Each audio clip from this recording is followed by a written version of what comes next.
voir ce qui se passe actuellement, la gestion du pays semble parfois prendre l'allure d'un jeu d'enfant si l'on observe les comportements de certains hauts responsables. Parmi les jeunes de la génération Z qui ont obtenu des responsabilités, certains semblent agir avec légèreté, d'autres parlent sans retenue et ne maîtrisent pas toujours leurs propos, laissant paraître un manque de maturité. Pour certains observateurs, c'est peut-être là l'expression même de la refondation. Le dialogue, le rapprochement et le respect semblent avoir disparu, laissant place à des démonstrations de pouvoir sur les réseaux sociaux. Des conseils techniques de la primature expriment ouvertement leur colère et s'opposent à la directrice de cabinet de la présidence de la refondation, une situation inédite depuis l'indépendance du pays. La jeune femme, qui faisait également partie de la délégation ayant accompagné le président de la refondation en France, a suscité de nombreuses réactions parmi la population malgache. En France, ce sont toujours les selfies pris ici et là qui ont retenu l'attention, provoquant de nombreuses critiques, aussi bien de la part de responsables politiques que de ses proches ou de simples observateurs. Ces critiques ont été mal supportées par le conseil technique de la primature, ce qui l'a poussé à hausser le ton. Pour l'instant, cet épisode constitue la première manifestation publique d'un désaccord. Reste à savoir si d'autres révélations ou épisodes viendront encore alimenter la situation. Ces cas laissent entrevoir l'existence de tensions latentes au sein de ce pouvoir et c'est peut-être maintenant que l'on commencera réellement à voir le vrai visage de ce qu'on appelle la refondation. Pour l'instant, la population se contente d'observer les agissements des dirigeants et d'attendre la suite de la gestion du pays. Le régime de la refondation, en tant que pouvoir non issu des urnes, se doit d'établir une feuille de route claire pour diriger le pays. Toutefois, celle-ci demeure sujette à des controverses, notamment après la déclaration du ministre chargé de la refondation qu'il a élaborée sans consultation élargie. Pour le groupement politique Irmar, le respect du calendrier menant aux élections ainsi que l'implication de toutes les forces vives constituent des priorités. L'inclusivité doit être le mot d'ordre, souligne Milavon Philobert. Le 7e vice-président de l'Assemblée nationale a également répondu aux accusations relatives à une supposée quête ou répartition de postes. Il a affirmé que la mise en place d'un gouvernement de consensus est une condition essentielle pour garantir la transparence des élections. Selon lui, aucune élection ne saura être réellement transparente si elle est organisée par le gouvernement actuel. Il a également lancé un appel afin que l'Irmar puisse exercer librement ses activités politiques au même titre que les autres partis dans tout le pays. Le chef de l'opposition a par ailleurs réaffirmé aujourd'hui que l'Irmar participe activement à une concertation nationale dans le pays, aux côtés de nombreux partis politiques, et que cette participation ne dépend pas de l'implication d'une seule personne.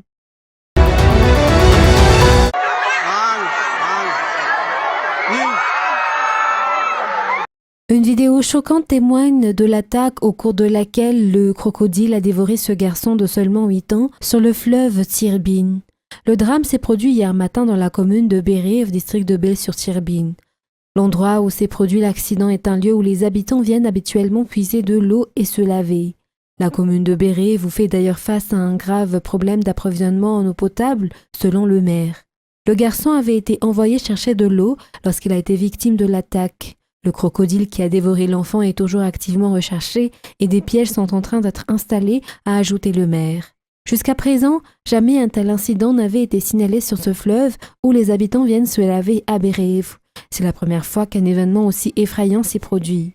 Des mesures ont immédiatement été prises pour interdire aux habitants d'accéder au fleuve pour se laver ou puiser de l'eau. Toutefois, le maire a souligné que la solution durable reste la mise en place d'un système d'approvisionnement en eau potable pour la commune de Béréve.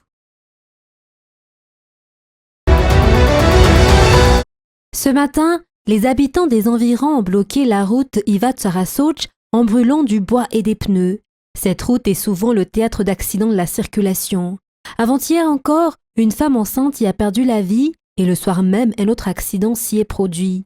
Selon les habitants, la plupart des accidents surviennent au niveau du passage des piétons où ces derniers sont souvent percutés par les véhicules.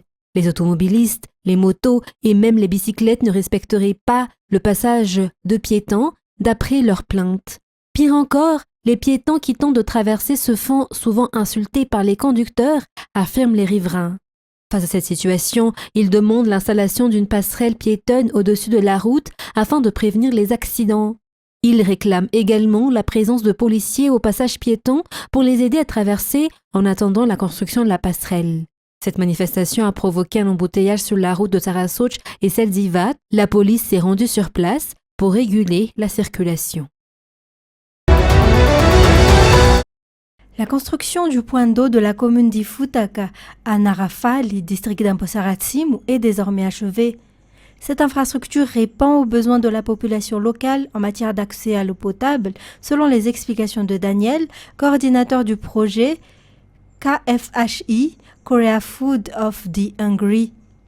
Environ 1000 habitants pourront bénéficier d'eau potable grâce à cette infrastructure. De plus, 3 hectares de terre seront mis en culture, ce qui représente un atout important pour les agriculteurs actifs dans l'élevage et l'agriculture.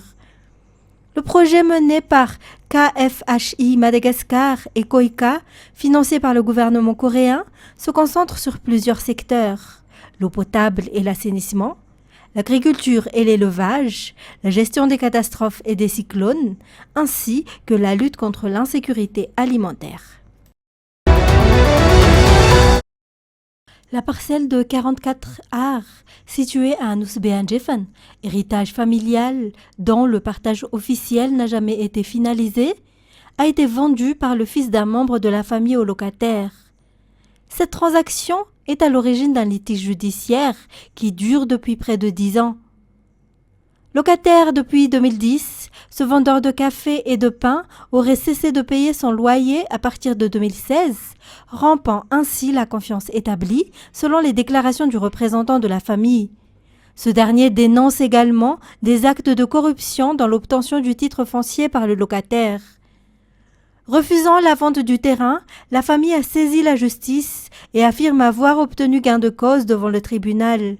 Cependant, 1 an après le verdict, le juge serait redescendu sur les lieux pour une constatation selon les explications. La famille affirme ne pas savoir si la convocation reçue ce jour à Betungulu est liée ou non à cette démarche.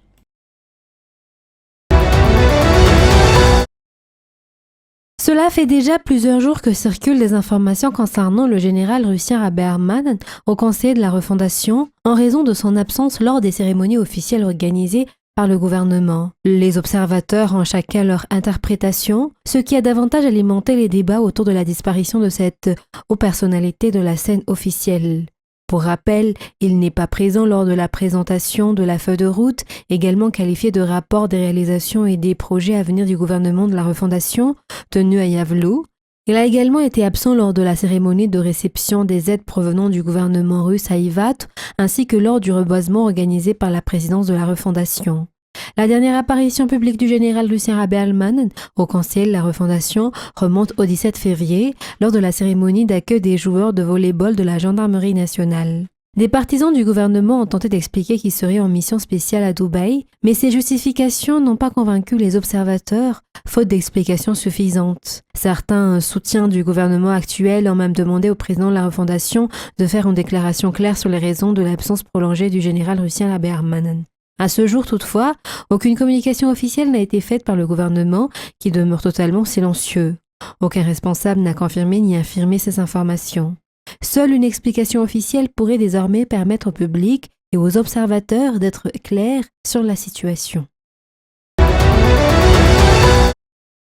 La vidéo qui a circulé sur les réseaux sociaux, notamment sur Facebook samedi, montre Claudine Souatumbu, maire d'Adekalek, présentant ses excuses aux centaines de chercheurs d'or venus attaquer la ville.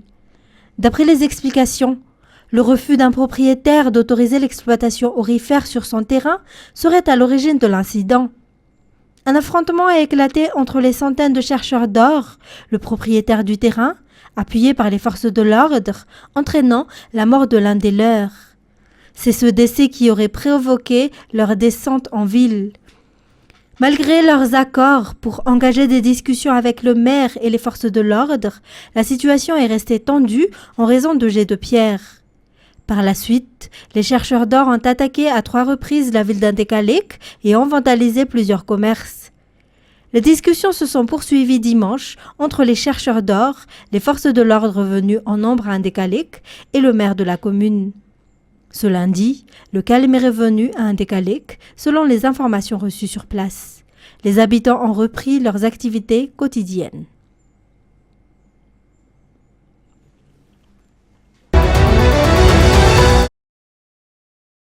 Les étudiants de l'université de Thomas n'affirment se sentir abandonnés, sans soutien ni attention. Selon eux, aussi bien la population que les étudiants sont des sinistrés et vivent dans de grandes difficultés. Ils expliquent que ces manifestations de revendication étaient nécessaires car les dirigeants semblent trop occupés pour voir la souffrance que vivent les étudiants à Tuamasin. Les étudiants ont également insisté sur le fait que personne ne les a incités ni payés pour mener ces revendications. Si l'on considère la situation nationale, les conditions vécues par les étudiants de Tuamasna ressemblent à celles observées dans certaines régions touchées par les cyclones Fiti et Gézani. Dans plusieurs endroits, la considération de la dignité humaine semble être négligée et les véritables raisons de cette situation restent floues. La question se pose, l'aide reçue par Madagascar est-elle insuffisante ou bien les responsables manquent-ils d'efficacité dans sa répartition?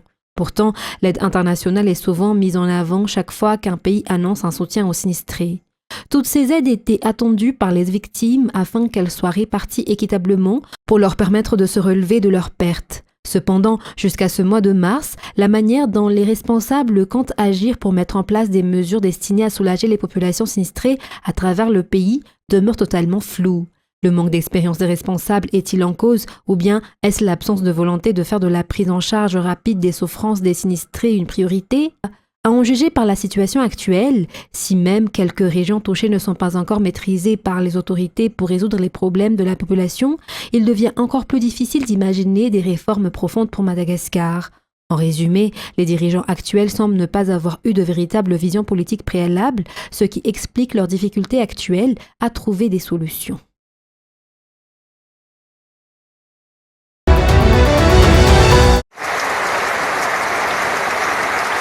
Cette vidéo a été filmée hier lors d'une forte pluie à Tuamasin et a également circulé sur les réseaux sociaux. On y voit une mère de famille assise sur un lit en pleurs à cause de sa maison dont le toit n'a pas encore été réparé à Ndjoureng à parcelle 2211. Cette vidéo illustre les difficultés rencontrées par les habitants de Tuamasin dont les maisons ont été détruites. Selon les informations provenant de la localité, beaucoup de personnes vivent encore dans des conditions difficiles, notamment à cause des infiltrations d'eau et des toits de maisons arrachés par le cyclone Gézani. Parmi elles figure ce père de famille en situation de handicap qui vit à la cité Vuitsar. Il habite dans une maison détruite. 24 jours après le passage du cyclone Gézani, aucune aide n'est encore arrivée chez Jaco d'après ses déclarations. De nombreux cas similaires existent à Tuamasin. Les sinistrés indiquent que jusqu'à présent, la seule aide reçue après les dégâts causés par le cyclone Gézani est 5 kilos de riz.